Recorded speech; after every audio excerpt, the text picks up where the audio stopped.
Hello and welcome to One on One. I'm Vernon Ramasar, and well, my guest today, I had him on last week, and for most guests that would be the end of it, but I was really enjoying the conversation so much, I wanted to have him back on again, and that's writer in residence at UWI, and of course, well-known author, Mr. Robin Maharaj, and I'm going to embarrass him, because the last time I didn't read his entire bio. I have it in front of me, so I'm going to read. He is the award-winning author of 8 books, including 5 novels. His latest novel, The Amazing Absorbing Boy, won both the Trillium Fiction Award and the City of Toronto Book Award. He was born and raised in Trinidad and emigrated to Canada in the early 1990s, where he's received numerous awards for his writing, including the Queen Elizabeth II Diamond Jubilee Medal, which honors significant contributions and achievements by Canadians, and I guess he's an honorary Canadian at this point too. No, not at all. Not just Trinidadian. In 2012, Maharaj received the Nallis Lifetime Literary Award as part of the commemoration of Trinidad and Tobago's 50th independence anniversary. With that being said, Robin, welcome back to the program. Thanks very much, Vernon. Thank you so much for being here, because I really felt we didn't have enough time the last time to discuss some of the things I wanted to discuss. Yeah. So let's continue, shall we? Okay. In the last interview, at the very beginning, you'd mentioned about, I guess in your view, good books and bad books, books that you enjoyed or didn't enjoy. And I want to expand that to perhaps in general about literature. Is there such a thing as a good book or a bad book? I know Oscar Wilde had his views on it, but perhaps you have yours as well. Probably not. I mean, like, in a general sense, there aren't good books or bad books, because, I mean, like, people's tastes would vary and so on, and there have been really good writers in the past who weren't popular then, and it's only after a period of time that these people's popularity sort of increased. But, I mean, like, if most writers or most people who kind of have a sense of literature and so on, you read a book and you know automatically this is a bad book, because if a book is, in my view, if the plot is too obvious, if the characterization is bad, if you can't understand the motivations of the characters, if it adheres too rigidly to a particular kind of agenda, and most of all, I think, if you can see the hand of the writer, then you kind of consider these books not to be the ones you want to take home to read, you know, in the nights and whatnot. The other thing too is if the plot is too kind of formulaic, if the plot is too predictable, then you kind of assume it's a bad book. Nowadays, I mean, like, I guess the standards of what is a good or a bad book sort of changes a bit over a period of time. During the time when Dickens and these fellows wrote, their books were populated with pages and pages of description.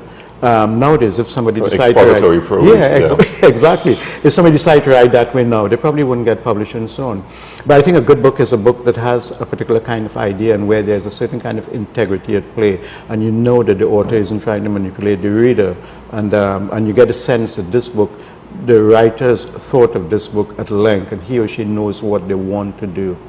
There are a lot of books that sort of that you realize that they're good only a couple of days after you've read them, because even though you would have put aside the book, there are parts of it that kind of stay with you, and then you kind of think, what is it about this book that kind of doesn't want to go away? And you kind of think of the book and reflect about the book weeks maybe later on. So, yeah. I always think of Dorothy Parker's famous quotation when she was reviewing a book, and she said, "This is not a book that should be lightly cast aside, it should be hurled with great force." Oh, some of the best lines that you could think about, or in fact some of the most really sophisticated insults have been insults by one writer against the other writer and so on too. And very often the books that we now think might be masterpieces, some of these books were they were horribly reviewed. And when you think of writers, for instance, that we now consider to be masters of the craft, like we spoke about Naipaul last week, and even people like Salman Rushdie and so on, they've all been accused, apart from issues of personality, they've all been accused of failing in terms of the process. Rushdie, for instance, has been, people have said that apart from his first 2 books, the rest of, the books that came subsequent is a little bit, the fact is a little hiding away. These books never really regained the strength or the virtues of the previous book. Is that something you're aware of? Because as you mentioned there with Rushdie, I mentioned, I think, Shani Mutu the last time. Sometimes with some authors, it seems that they just burn like supernovas for a short while, and then it seems that whatever stories they had to tell, they're good, but they don't have quite the luster of the first. one or two. Yeah, and I think there might be several reasons for that. One of it is that a lot of writers sometimes get too fascinated with this cult of celebrity and so on, right? So you write a book, and this book, it's great, and you kind of not think of anything else. The other writers too, who just have one book in their head, in their minds. These aren't people, in my view, these aren't people who have thought about writing, or they didn't want to write at a young age. They had this book and this idea, and once that book was finished, they didn't know what to do unless, they could have written a version of that book, but apart from that, nothing else. But most writers, for instance, I know that my book is about to be finished when I start thinking of another book. And I guess I'm in it for the long haul. I always wanted to be a writer, and I'd feel really, really horrible if there are periods like during these 2 months, because of the commitments at UE, I can't write, and I begin to feel that kind of frustration sort of building up. So if at some point I feel I can't write, I'd feel completely incomplete in a sense, which is not to say that it can't or it wouldn't happen. But the writers that I know, the serious writers, they think of books, they know what they're going to write next. Most of us, we actually have a sort of recurrent theme that we're not aware of. Like my books, for instance, they all sort of deal with people confronted with change and the manner that they would react to the change. My last couple of books, and you don't realize this until reviewers pointed out to you too. My last book too, which was an immigrant book, and I assumed that it was an immigrant novel to some extent. But other people have pointed out to me, you know what? This book also sort of deals with the power of the imagination, the fact that the young fellow could imagine things, and that kind of set him apart from his father, was a failure. And I kind of thought of that in terms of my previous books, and it was the same sort of thing. And I guess it's natural as writers to kind of... because, you're writing from your own psychology, and therefore there may be patterns that operate there that even you aren't necessarily aware of. Yeah, yeah. You mentioned like Naipaul, and the fact that, he certainly in the previous interview, he's quite a colorful figure when it comes to polarizing people. What is it about some of the writers that have survived the test of time that makes them... when you look back at them, their characters were so odd, whether it's a Hemingway, a Fitzgerald, who was colorful in his own way. Writers who just may not have been the nicest people in the world. Mailer, for example, comes to mind. But yet, their work survives the test of time, so even though you may not like the artist, the art survives. In my view, one of the reasons for that is the fact that these people, their writing sort of focus on universal themes. So that even though it was set in a small town in England or America or wherever, the fact that they were dealing with larger issues, that to me was a very, very important thing. Very often you find writers, sometimes we focus on issues of the day. There's nothing wrong with that. But that's the beginning and the end of our book. So once that particular trend passes by, people aren't interested in those books again, because these books focus on something that's no longer existent. But the other writers too, you mentioned Naipaul, and there are whole other Russian writers and Elizabethan writers and whatnot. These writers, Shakespeare is a good example. The things that he wrote about revenge and envy and ambitiousness and the relationship between people, these are all universal themes, Romeo and Juliet and Hamlet and so on, indecision.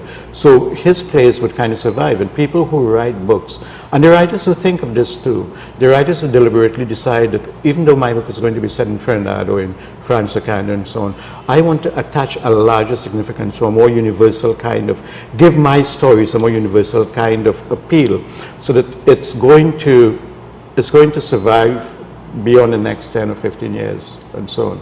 No, on the opposite side of those kinds of books, would it be fair to say there are some books that are so much of their time, they will never survive, or will not have the sort of respect or popularity years? Let's look at a Kerouac, for example, On the Road, or a Jay McInerney, whose books I can't stand, but certainly he writes of his time. Yeah. Well, you know what? The majority of them, but then there are books that are so representative of the time that people would look at those books afterwards, and they would see this book, look at it almost as a kind of anthropology, a cultural study of that particular period, because it's so accurate in its depiction of a particular place. I heard another writer years ago say that when she wanted to know about a place like New Orleans during the 1950s or 60s, 1940s or 50s, she wouldn't go and get a book, anthropology book or history book. She would get a work of fiction, because that would give her a sense of the flavor of the place, the everything that you wouldn't find in a history book. So in my view, if a book could actually depict a place with a certain kind of accuracy, it could also survive in a different form, One thinks of the works of James Michener, who of course was a very populist writer in his day, but he would spend so much time researching that if you want to know the history of anything that he wrote about, you just read his book and you probably don't need to read much else. But one of the dangers of that, and it's a problem, it's a situation I've had in my writing classes and so on. Some writers decided they want to do that sort of thing, and they decide to research very, very heavily. But in researching, they kind of box in their creativity, and they never go beyond that point of initial research. They spend 3 or 4 years researching, and at the end of that, they don't have the energy to write the book again. But the writers whose works you associate with a particular period or a particular place, these are writers who have lived there, and most of their books have focused, have been set in that particular place. You mentioned in the last interview, Narayan, there are a couple of Canadian writers and so on. So you get a sense of the place from these people. Is it possible to be a good writer and write what many of us would regard as throwaway sort of fiction? I mean, if you look at a Stephen King, for example, who has achieved great popularity in his career, and I think by any measure is a good storyteller. There isn't much, if you will, substance, perhaps. You mightn't sort of be delving about the deeper sort of processes of the human mind afterwards, but would you consider him, or will he be considered a great writer? I'd consider him a very, very good writer, and I'd consider him to be equivalent to some of the writers that we now study in universities and we consider to be writers of literary fiction. But the thing now, Vernon, is that a lot of the boundaries between these different genres are kind of blurring and breaking down. So whereas in the past, literary fiction writers were all considered to be great writers who wrote in a particular style and whose books sprang from serious ideas or particular issues, and the genre, the commercial writers to be people who just wrote for money and so on. It's not that way now, because there are serious literary writers now who write their books with an eye towards a commercial slant or commercial angle and so on. And the writers, as you said, like Stephen King, whose books can be compared to some of the really, the writers that we study at university. I always compare him to Sherlock, to Conan Doyle for some reason, because he tells a good story. It mightn't change the world, it mightn't sort of open your eyes to anything new, but it certainly is a good story. Exactly, and he has all of the qualities. His books have all the qualities of good writing. I mean, you can understand, you can see the character's motivation, the style, the language, everything is great. So in other words, I guess you can't discount a writer simply because his or her book is interesting. And Stephen King's book, they have all the qualities of good writing, except that it's really, really interesting, they're page turners. But to some extent, though, if you're part of the group of people that call themselves readers, they kind of poo-poo a sort of a work like Stephen King. Well, that's not serious literature. How can you even call it that? And Stephen King himself, he's written about that with a certain degree of indignation, because he understands its value, as most writers do. I believe that's changing. I think it's going to change a bit more in the future. Literature now, fiction, it's at a very, very interesting place now. Most people, I mean, like in the past, people used to say, for the last 20, 30 years, when radio came and then with the advent of e-books and so on, they say fiction is there. Naipaul himself said it several times. I don't believe that. What I do believe is that fiction is going to change. It's going to change, and it's changing already. And one of the things that's probably going to instigate these changes is the fact that nowadays we have become a society, we have become a world, really, where we are extremely interested in what's happening to our neighbors and what's happening next door and so on. And, people post stuff on their blogs. And so we are all interested in the private lives of other people. And in the past, it wasn't such a widespread thing. In America, in North America and Europe, you have all these reality shows and whatnot.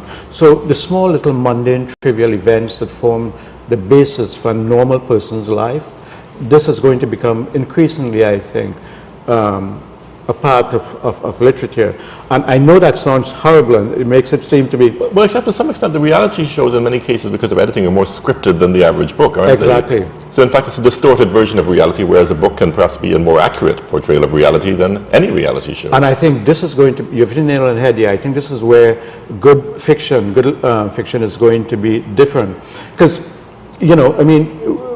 a fiction writer doesn't really replicate reality. What we do is we manage reality. We would take this, like for instance, yesterday I was looking at bits and pieces of the president's speech. I didn't see the entire thing. I had another engagement. But to me, what's more important than his speech, in my view, would be the reaction of the people in Trinidad. Because, I mean, ceremonial speeches and the speeches of most politicians, it's a kind of theater. There are things that they want to do and so on. It all depends on how well the people react to. I mean, I guess the road from eloquence to inspiration is a short road, but the pathway or the continuing journey from inspiration to acknowledgement and reflection, that's a longer, more arduous process. So it'd be interesting to me to see how, in the long-term sense, how well people are going to react to this new president, whether he would pose questions that they wouldn't want to answer, or whether they would feel that he's taking sides and so on. So basically what we're doing is that as writers, we're not interested in the ministry, the normal everyday things. Sometimes it's the small little trivial things that fascinate us, and these are the things that we string together in a book. I mean, I always say, and I still believe, that the role of a writer really, what we do is we try to show a different kind of reality. We try to show something that's familiar in a different kind of way, in a new way. So in terms of the importance and relevance, right, you mentioned that fiction will continue in whatever form. It almost has to, doesn't it? Because, I mean, fiction and writing in general comes out of that human tradition of storytelling, which is so basic to every culture on the planet. Yeah. I mean, so you are in fact fulfilling something that humans have needed since the beginning of time when you write a work of fiction. Exactly, and I mean, like, apart from the early legends and myths and so on, places like Trinidad, a lot of societies have a strong oral tradition. And you'd find, for instance, when I was growing up in South Trinidad, I was fascinated by the idea that ordinary people in a rum shop or in a village, in the corner, could hold a group of men and women sometimes spellbound simply by telling a story. We knew that what they were saying was half exaggeration, but it kind of hit a need within us, within most people, to hear connections in this narrative. Just to listen to how this fellow would connect a neighbor's vicissitude to something that was happening completely unrelated, and perhaps something that's going to happen tomorrow. Is that something that's helped you, that Trini background, that tradition of storytelling and of humor and of managing to put a little spin on everything? I know because of my mother, certainly she's always told me that the closest parallel she's seen to the Trinidadian sense of humor and storytelling would be the Irish. Except they're a little more sardonic. But yes. No, actually, I've heard people say that. People from Ireland mention that same thing too. And also the fact that Trinidad is an island, and you have the sense of transience and things, of impermanence and so on. That gives us also a sense of irreverence. But yeah, I mean, like, when I was growing up as a young boy in Tableland, between Princess Sound and Rio Claro, I was fascinated by the way people can manage stories. And I always wondered, in the same way that I would kind of try to determine what it was about good books that separated it from bad books and so on, I was fascinated by how come some people would be able to hold an entire audience spellbound, and other people who would be telling the same story would flop. And then I began to understand the powers of exaggeration and humor and continuity, and trying in the back of your mind to have this long-term goal. This is, even though I'm telling the story now this is where I'm going to get to in about 10 or 15 minutes, rather than just kind of repeating a kind of haphazard series of events. And the thing that I understood from these people, maybe two things. One is that when you tell a story, it's different from real life in a significant way. Real life is episodic. We come here, we go to work, we do this and we do that. When you're telling a story, you have to formulate a connection between every episode so that there is a kind of narrative.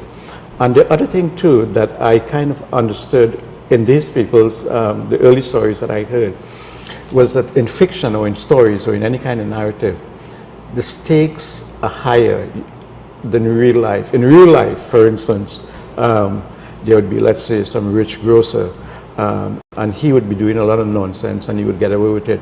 And the stories and interpretations of what was happening, the people who were bad, they were made to pay, and the good people got some kind of reward.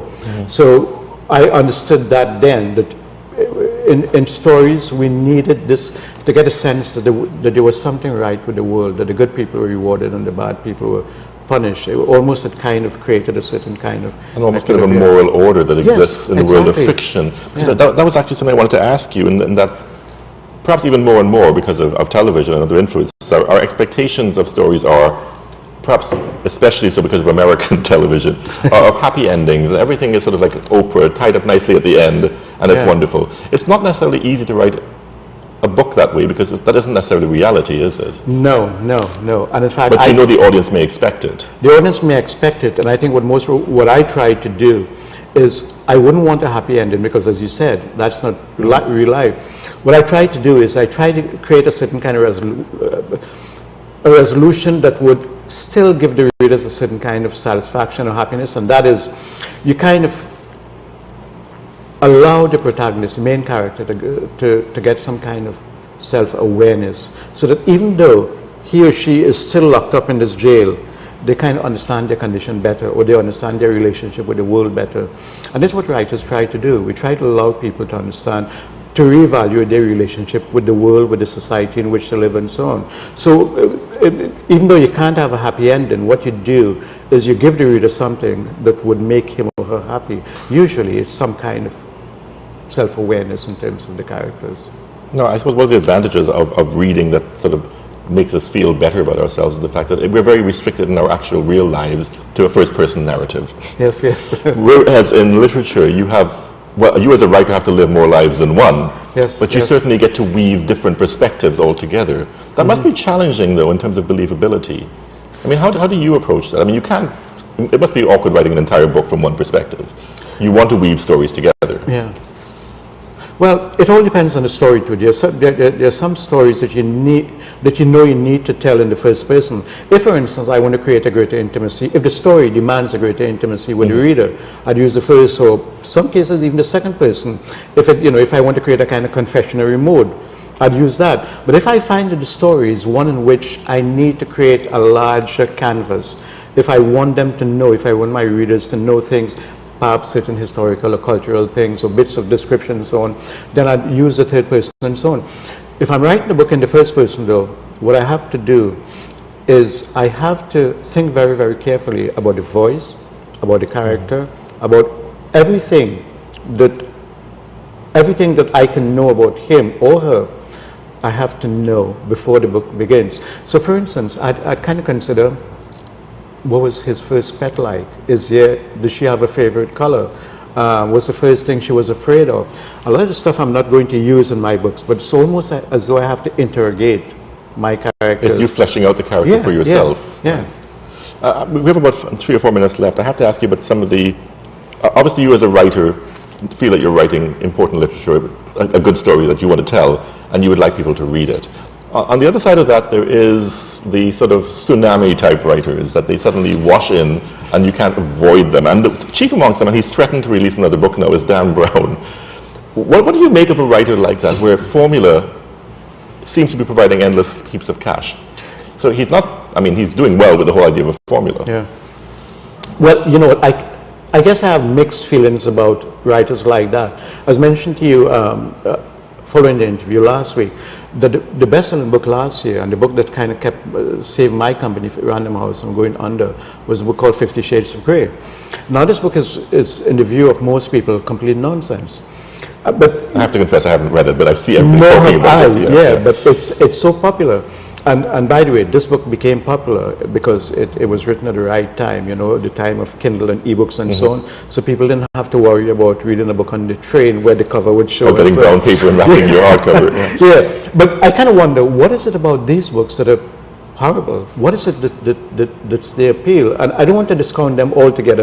As a writer, I sometimes do, but I guess as a reader, I want to see if there's some redeeming factor in these books. And sometimes is the redeeming factor the fact that they're the flavor of the month? The flavor of the month. And we're kind of going back to the first question. These are books that are going to be very, very popular, but they aren't going to last 10 or 15 or 20 years from now. 5 years from now, people aren't going to know about the people, people like the woman who wrote 50 Shades of Grey, and perhaps Dan Brown too. So when you said earlier that some books capture the spirit of their time and therefore will be anthropologically interesting in that sense. Exactly.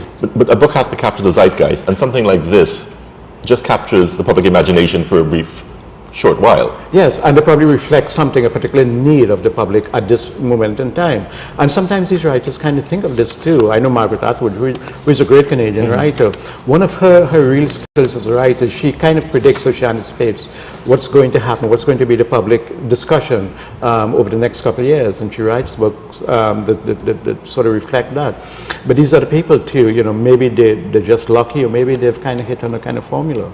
Well, we're completely out of time. Shockingly, again, I know, Robin. And we were supposed to touch on this, but I'm going to mention, just for your benefit, of course, the fact that Campus Literature Week, you being the UE writer in residence, is going to be taking place from the 18th to the 22nd of March. And it'll be at the Faculty of Humanities and Education. Lots of things to see and do. The venue is noon to 1:30 p.m. is the lunchtime readings. Yes. And the audiovisual room of the Alma Jordan Library on the 3rd floor. If you're a UE student or somebody from UE, you probably know where that is. I don't. Robin, it's been a tremendous pleasure having you in the program. And I wish we had another hour or two to talk, but thanks very much. Thank you so much. I enjoyed this very, very much. I enjoyed it as well. You've been watching One on One. Join us again tomorrow for another edition.